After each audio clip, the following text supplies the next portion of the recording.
Hey guys, this is Mike with Open It and Play. Today we're going to be taking a look at the Jada Ultra Street Fighter 2 Toys Final Challenger E Honda. So I think the E stands for Edmond, if I remember right. It's a very classic Japanese name, not exactly, but I'm not sure if Edmond Honda is supposed to be from another country or what, but I've never met an Edmond during my time here in Japan, even though I've been here for ages. But yeah, I suppose he's supposed to be a sumo wrestler like many. It does say country of origin Japan, so. But yeah, I was going to say, like many sumo wrestlers in Japan, he might have come from another country. There is a look at the top of the package with the window so you can see through there. And a look at the bottom of the package. I bought this guy at Ami Ami in Akihabara, so it's pretty reasonable. I think he was, I remember right, he was 4,000 yen, 3,900 something, but might actually say on that sticker, but I guess it doesn't if I look at it now. So, but anyways, this guy is apparently a kind of a popular character right now for the popular figure right now. I think he's sold out on Big Bad Toy Store, but I'm guessing they'll get new stock of him soon. But he is kind of a very iconic character from the Japanese Street Fighter 2 game. So I was very happy to get him, and I was really happy to get him for a kind of cheaper price than I expected. So, but let's get him out of the package. These guys are kind of tricky. I usually open them the same way from the bottom, but I am going to need some help from some scissors. So I'll see. I think my scissors fell over here.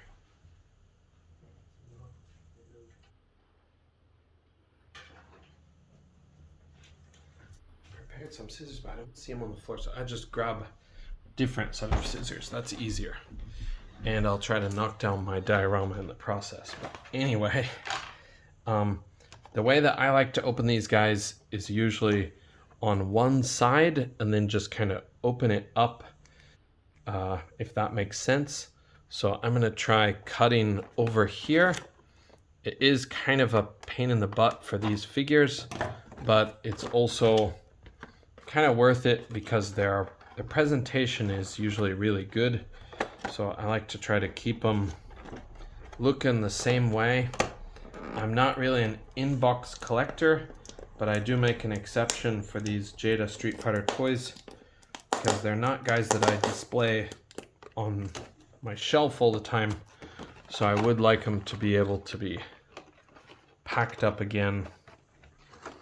And I forgot, we've got some more tape up here. This one, I think I will cut it. Okay. So we cut the tape here, and we cut the tape here. And this one I just pulled up because it's mostly stuck on here. And then I can get it into a secure position again. All right, and we'll flip this open, and we can take out the plastic part. There is the background. Oh, there goes my diorama. There's the background. I really like this background because it actually kind of feels so similar to the game. Of course, it's the graphics from the game, but it does kind of feel like this. The square part, it just feels sort of like a Japanese public bath, which is kind of what it's supposed to be depicting. It's not exactly public since I think it's supposed to be for sumo wrestlers only, but mimicking the public bath style. So anyway, and here he is kind of secure in the box. So we're going to go through, or secure in the package. We're going to go through the usual way. So we're going to try to get his accessories out first. And it looks like he's got a bit of tape on most of them. So we'll try to peel that off. Whoop, there goes one. He's got kind of some big meaty hands here. 1 and 2. This one's like that. Okay, and on the head sculpt, he does have tape holding this plastic tray on. So I'll try to peel that off. Oh, the tape ripped. But anyways, still opens pretty well. All right, and there is his face, or his alternate face. Okay, and you can see these are gonna cause a little bit of trouble. I noticed in the shop that some of these, the peach, the skin tone peach color really came up far on the effect. So I tried to choose the one with the least amount of peach. You can see it does have quite a bit of peach here, but they do want that to sort of blend together smoothly. But I was kind of surprised, some of them it was like peach mostly to back here. But anyways, I could get one that I was satisfied with, so I'm happy. All right, we'll cut this part and pull this out. Okay, and I think we're gonna cut this while we're here, because this part does take a bit of time to do, so I might as well do it at once. If I do it at once, I don't have to come back to it later. All right, whoops and whoops. Sorry, it's just a kind of a maze, a jumble of these little cords here in the back. I don't know if these have a specific name, but they do their job well, but sometimes they can be kind of a pain to get rid of. 1, 2, and 3. Kind of gotta have some sort of fingernails to be able to reach them usually. There they go, there they go. Sorry, I know this isn't the most exciting part of the review process. Okay, and this one is loose now, so I can get it out. All right, so if we look at the accessories, he does have these hands that look like this. I can get it to focus. Okay, so his hands do look like this, and these are basically, they're not exactly jazz hands, but they sort of look like jazz hands. But these are for pushing your opponent away. Of course, in sumo ring, you want to push the other person out of the ring. That's the whole idea behind the sport, as far as I know, at least.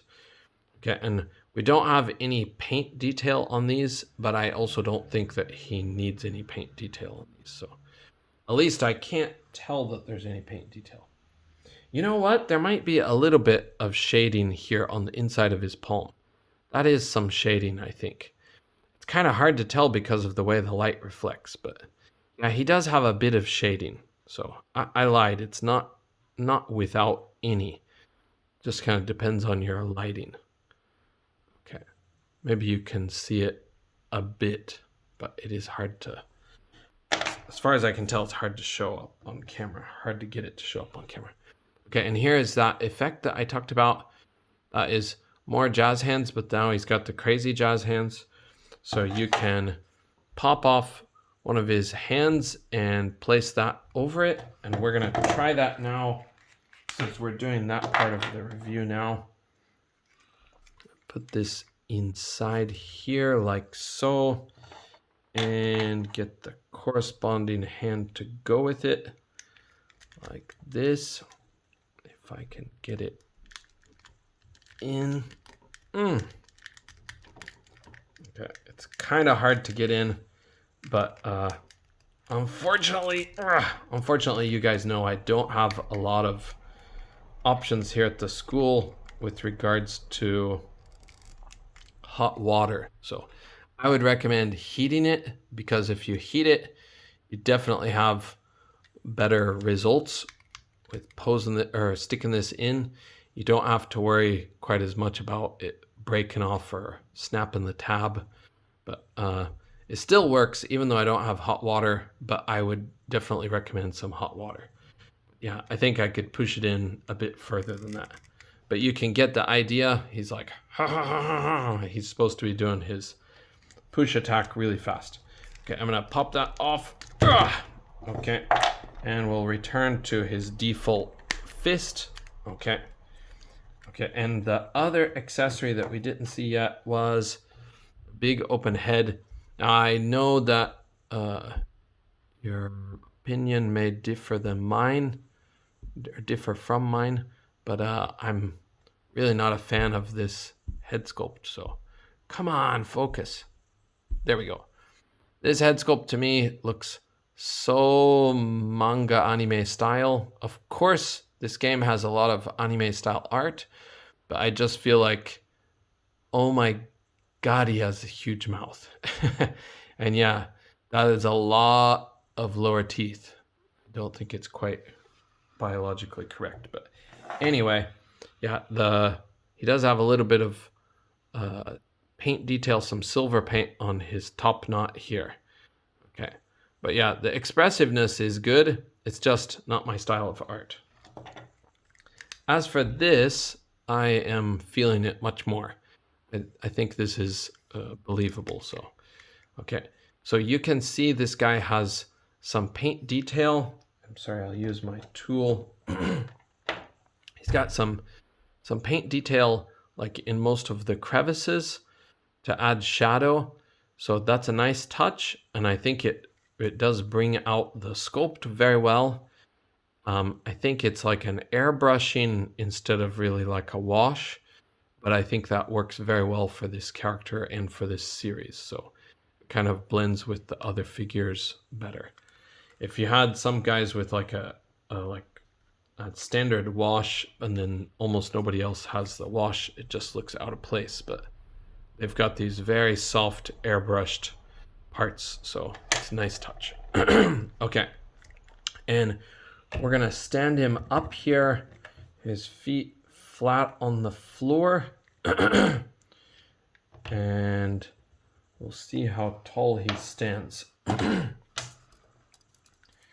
Go with this guy. Okay, we're gonna go to the top of his head first. To the top of his head, he's standing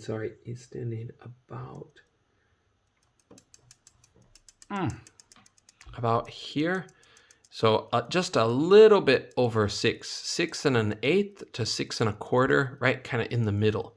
So getting close to 16 centimeters, but he's not quite there for the top of his head.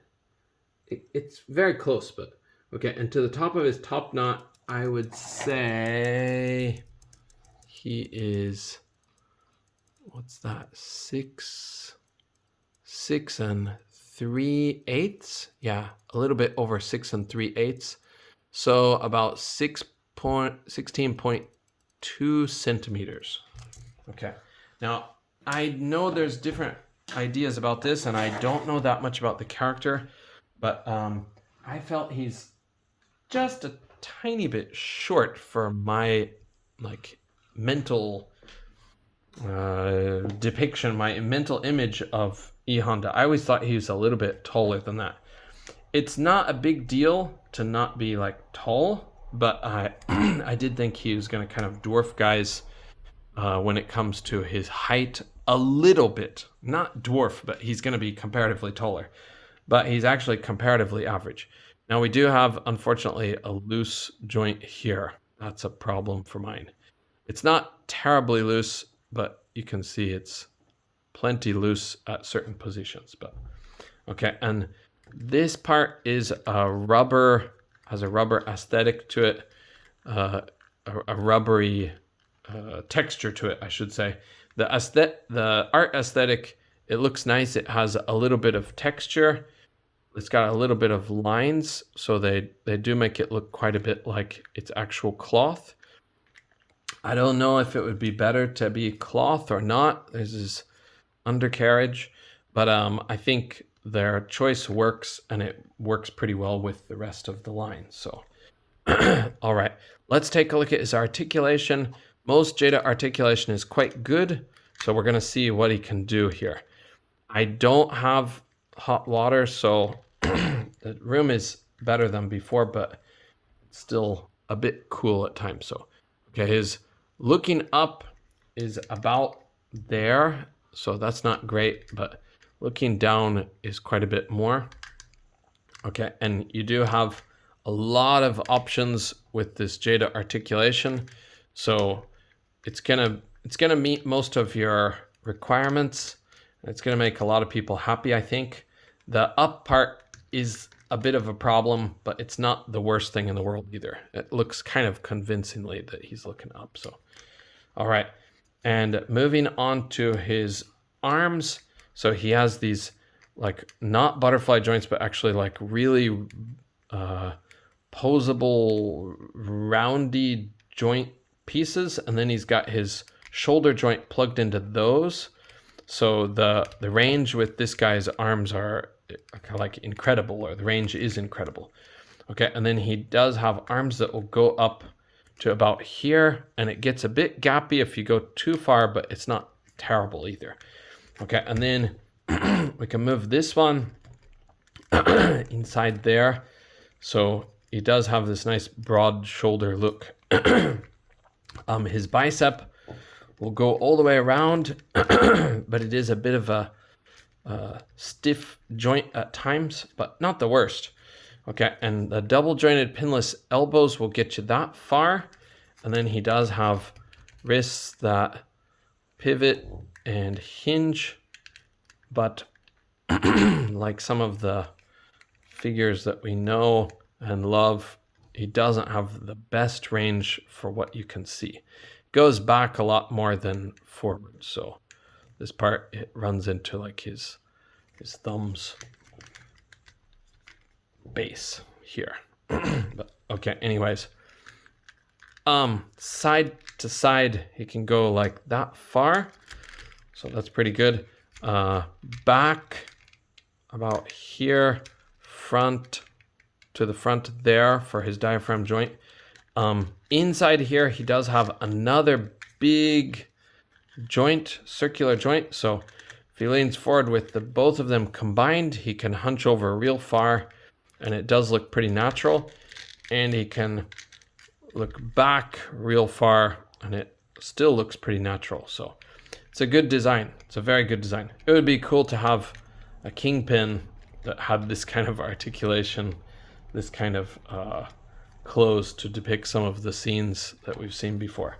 But okay, his legs will go up that high, which is not very far, but you may be able to push it. He does have the thigh cut in there. His legs will go out to the sides quite far, but you are hindered by this part a little bit. And he's got double jointed. Oh my goodness, that's hard. Oh my goodness. Oh, double jointed pinless knees. It's going to be hard to get those as far back as they can, but I think it's close to there. Okay, and then he does have these nice little hidden swivels at his ankle.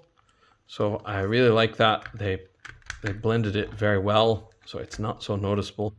His ankles will go back that far, forward pretty decent amount. He does have ankle pivot, but it doesn't want to stay in position very well. It kind of tries to move back. Okay, he does have pins, and his toe joints will go up that far down to about there. You might be able to push it, but I think start to break the plastic if I do more. Okay, so overall, the quality articulation that we've come to expect from Jada, it works well. All right, I'm sorry guys, I don't have my other Jada Street Fighter toys here to compare him with. Most of them are in the package, like I said, but I have almost every character that they've come out with, but I just haven't done reviews on most of them. So sometime I'll get around to doing that. Oh, now I can't get him to stand. What's going on here? Maybe something to do with his foot position. There we go. Okay. Yeah, he's a little bit cockeyed. I think it takes a little bit of work, but okay. Thank you guys for joining me on this review of the Ultra Street Fighter 2 E Honda figure. Hope to see you in the next video. Take care. F ice, and yeah. See you next time. Bye for now.